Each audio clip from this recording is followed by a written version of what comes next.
What's going on, my people? It's the one and only, the real Leel, and I am back for another one. On this episode, we stop by after the Buzzer podcast to debate my guy Lee Jones on all the hottest topics going out in the sports world. You know how I bring it real, per usual. Real talk, real content, and real impact.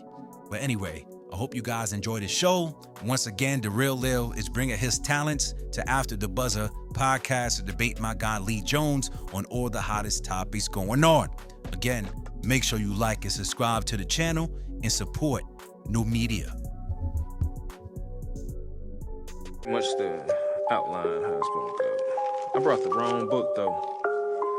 Damn. I hate when I do that shit.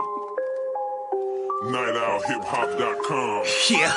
Holy smokes, I'm no joke out the bullpen. Bringing nothing but heat, leave you hanging like clothespins. He's a beast when he goes in, ice cold frozen. The first round draft pick, number one chosen. Drop bombs, explosion, self-promotion. And I keep shit moving like a flanker in motion.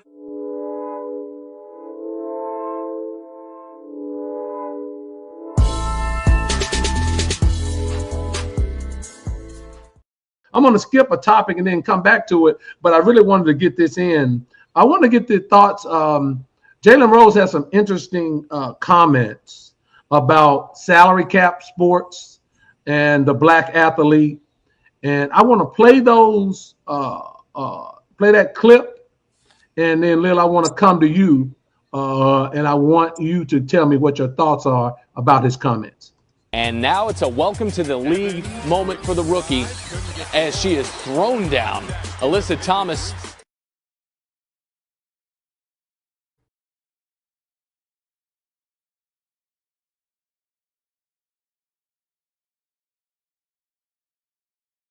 The only sports that have salary caps are black led.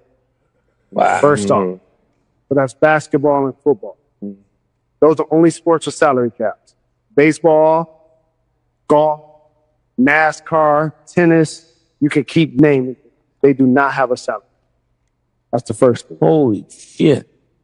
He's correct. The second thing is they have no after high school restriction. So that's a residue of slavery. Is because we're going to get money off of you for multiple years for free. There's no way around it. How can we start? So we got to start a union, a coalition. Yeah, but they got to start. Right.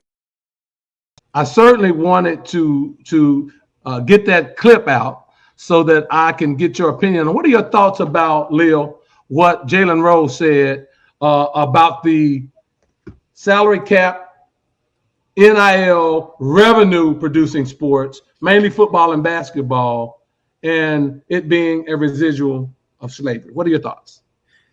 Yeah, what Jalen Rose is saying about the cap is cap. All right, that's number one. Hockey has a salary cap. That should be the end of this debate right now. I could literally just drop the mic here and go about my business. Hockey has a salary cap, and that's not a predominantly black sport. Number two, if you're talking about it from an element, he said, Leel, but he said the predominantly black sports that led, right? And I think he's referencing more college sports than pro, but go ahead. Now, if you look at the eligibility situation, if people were able to go straight to the NFL out of high school, a lot of people will be getting killed. That's number one. Now, running backs in particular probably could go straight out of high school to the NFL, may actually work out better for them because of the longevity of that position or the lack thereof. That's different, but not all positions. You can go right out of high school to the NFL. Basketball obviously has been trying to get to the younger guys quicker. So they've been actually, implementing ideas and strategies to get younger guys to play quicker. And Adam Silver has talked about that. So again, that's another myth right there. Now, here we go again with the race baiting content. And Jalen Rose is leading the coalition.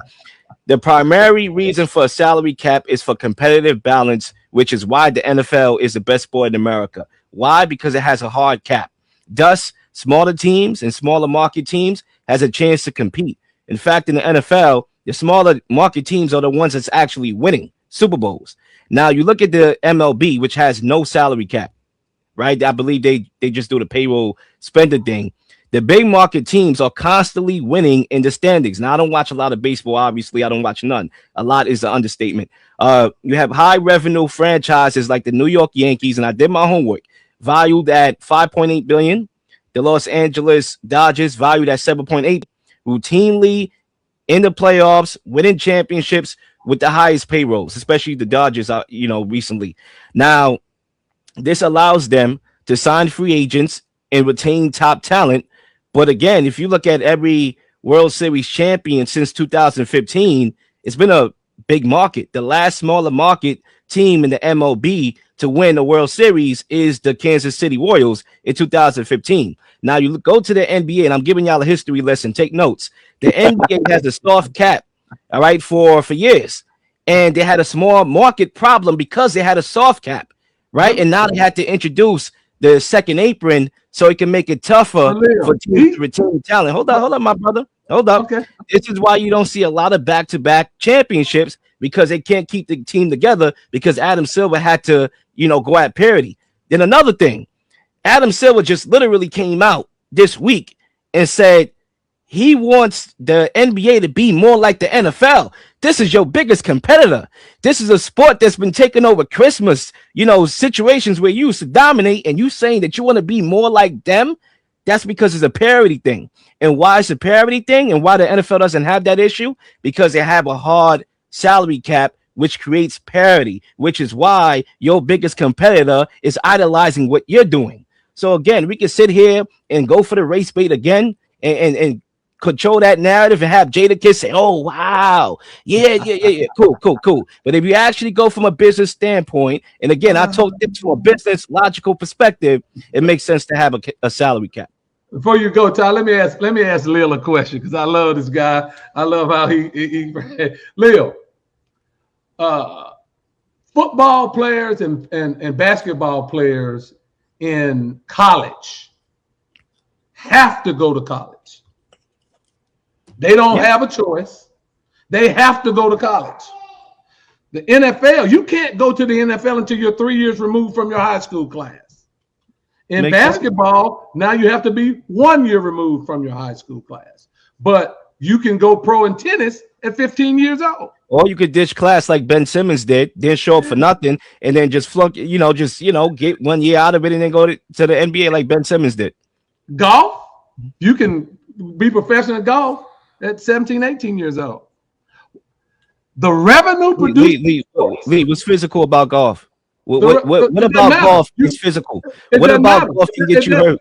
It doesn't matter. Let me say this, Leel. Jeremiah Smith, the wide receiver for Ohio State, could play in the NFL with the way the rules are in the NFL.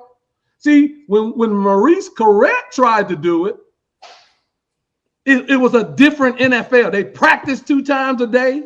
They practiced 2 times a day in the summer. It was physical training camps with all the rules that have been put in place in the NFL. While you can't even hit in practice, there's no way that anyone can convince me that a person or a high school player who is coming out of high school now at 6'6" and 350 pounds couldn't go straight to the NFL, or even after their freshman year. See, right now you have to wait 3 years. That's what Jalen Rose is talking about. Kobe Bryant, Kevin Garnett, Moses Malone. I can go on and on and on of people that came out of high school that went straight to the pros. You were referencing the pro leagues. I get that because that's collectively bargained. I'm talking about a system where you have to do it. Tyrone, what are your thoughts? Yeah, I got mixed thoughts on it, man. I like a lot of what Leel said and agree with mostly everything he said. The thing about injuries, you talk about the college player, the Ohio State receiver who can come and play now. But you're going to always have those one-offs, right? But you can't just say we're going to do it we're just going to pick this one person, right? So you got to look at the whole. That could do it. I think there's a lot of them that could do it physically. But let me say this, I don't want to interrupt you, but they might not be able to do it straight out of high school, but certainly after their freshman year being in a weight program, they could do it. Right now, you are mandated to go for 3 years. Give me a break. Go ahead. I'm sorry. I don't. That's why I said I'm fencing, crossing the fence on both sides because I don't agree with the mandate. I don't agree with a lot of the mandate, especially in basketball. It's proven it's been done before. Why do you have to be 1 year removed from high school and all that good stuff? When we've seen Kobe, Garnett, Bron, those guys come in, and some of those other guys who came in the league who weren't the stars that those few that I named, but they were very serviceable people who came in the league to play. Perkins on TV right now. He came straight out of high school. Same class as Bron. Same class with Bron. So those guys, I don't agree with the basketball. Like I said, football. Some of that physical stuff is, yeah. I've been that 18-year-old kid who probably thought he could play in the league, and when he got killed, But yeah, it's. Now you were look. You were. I wasn't 6'6", 350 either, There you go. and what I'm saying, then I'm gonna go back to you, Leel. What I'm saying is that 3 years removed. Why? Because those 3 years before NIL. Hell, the only people that were making money was the universities, the university presidents, the coaches. Everybody was making money except the player. And what Jalen Rose is saying is that's a system. That's a system that has been set up to benefit everybody except the actual people who are on the field and making the difference. There is no debating that's true. Leo, go ahead. I see, Lee, you're debating it more from a college eligibility standpoint. I'm debating it from a cap perspective because there was two things that he touched on in that thing.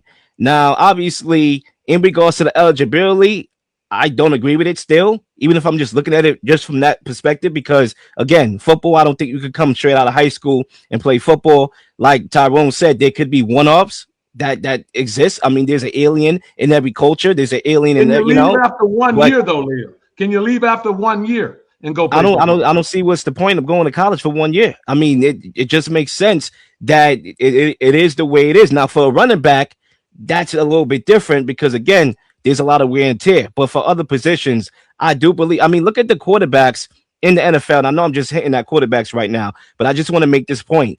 That play less games in college, they don't survive in the NFL. Anthony Richardson barely played in college. Guess what? He's not starting. Same thing with Trey Lance. Barely played any college football games. Guess what? He's not starting. But take a guy like Bo Nix, who played 4 years of college football. Started, I believe, in 6, or basically 6, and started, 4 or 5 seasons and whatnot. Guess what? He almost made a Super Bowl. So, again, it shows when you get experience and you see different systems and whatnot, that actually helps you. It's called development. That's what it's called. So, again, when you come back to the cap situation, and I want to talk about the cap situation, the cap actually helps average players make more money. Because if you look at, a league that has a cap, or, for example, take the MLB, right? There's a paid discrepancy between the superstars and his average earning players because there's no cap. So when the overall league sits around 5.34 million, now you look at the top earners, they making a lot of money, but nearly 65% of all MLB players are in their pre-arbitration years, which makes them close to the league minimum, which is like $780,000. So again, if you take the salary cap and you have a salary cap in your league, there's no guy that's out here. It might be 1 or 2 people that make a lot of money, but everybody else is going to make a lot of money as well, average earning players. Whereas in the MLB, you're going to get you're going to get your first billionaire in the MLB. And I understand we had that debate, which is going to be the first billionaire athlete. Oh, yeah, it's going to come in the MLB, clearly, because they don't have a cap. But if you look at the league in general, you got guys earning the league minimum, whereas with a cap, you have more guys being able to create generational wealth for their families. So again, Mr. Jalen Rose, I understand we want to come here with the kick plate and the race bait and whatnot, but not everything is a race bait. Some things is just business. Yes, America could be a racist country. That and true could be very, very real, and it is real. But America is a capitalistic country as well. Racism, capitalism, know the difference. Real Leel. College, and let's go to college football, doesn't allow for that capitalism, Leo. It doesn't allow for it. You know why? Because in a capitalistic society, those that are doing the work make the money. And it didn't allow that until NIL and transfer portal came. But what I'm saying to you is those pro leagues, those salary caps were collectively bargained. The players had input. They gave and take, and they negotiated that. You don't have that option in college. Tyrone, what is your final lap? Because I want to get to Jaylen Brown here in a minute. Tyrone, what are your final thoughts? Yeah, I think pretty much the whole cap thing, the whole Jalen Rose. I like what Leel said. You call cap on cap. You know what I'm saying? It's a clickbait thing for me as well. I didn't like it, but I understand some of what he was saying, but he wasn't bringing it home to me. You know, so yeah. Yeah. Well, look, if you look at tennis and you see these young ladies that are 15 years old, Coco Gauff started when she was 15, 16 years old. And she was a millionaire at 16 years old. And you compare the revenue that's generated in tennis as opposed to the revenue that's generated in professional football and even college football, because college football is like a $10 to $12 billion industry right now. Then, and you see all of these coaches' salaries continue to go up and up and up, and there's no type of limit or talk about limiting the amount of money that they can make. And up until 3 years ago, you couldn't even give a player a hamburger without being on a penalty. Tell me, I don't know what that is, but that certainly is not a capitalistic society, and that certainly is not the American way. That sounds like free labor, similar to the residuals of slavery to me. I'll leave it at that. Ladies and gents, if you like what you heard, make sure you support. Obviously, you can catch more episodes of me on The Real Leel Show on After the Buzzer as well. Obviously, here on The Real Leel Show, we drop more content. So make sure you support new media, like and subscribe and share. And also, we got more content coming your way. I got more clips from this episode that's going to be dropping on the platform. And I got more content on The Real Leel Show coming soon. Tap in.